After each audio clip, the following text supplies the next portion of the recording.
सालाबादाप्रमाणे गुढी उभारायची आपल्याला.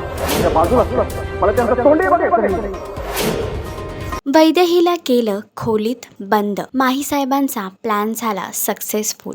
तुझ्यासाठी तुझ्या संघ या मालिकेच्या आगामी भागामध्ये एक नवा ट्विस्ट लवकरच प्रेक्षकांना पाहायला मिळणार आहे. मुख्य म्हणजे गुढीपाडव्याच्या शुभमुहूर्तावर तेजप्रतापने वैदेहीचा चेहरा देखील बघणार नाही असं माईसाहेबांना सांगितलं. त्यामुळे माईसाहेबांनी वैदेहीला खोलीमध्ये बंद करून ठेवला आहे. तर आता वैदेही आणि तेजप्रताप या दोघांना वेगळं करण्याचा माईसाहेबांचा प्लॅन सक्सेसफुल झाला आहे आणि तेजप्रताप वैदेहीची बाजू देखील समजून घेत नाहीये. तर तेजप्रताप सोबत नक्की गुढी कोण उभारणार? वैदेही आणि तेजप्रताप या दोघांचं नातं तुटेल का? मालिकेचा अपकमिंग ट्रॅक तुम्हाला कसा वाटला हे कमेंट करून नक्की सांगा. आणि असेच अपडेट जाणून घेण्यासाठी तुम्ही आमचं चॅनल डेली चक्कर रिजनल लाईक, शेअर आणि सबस्क्राईब नक्कीच करा.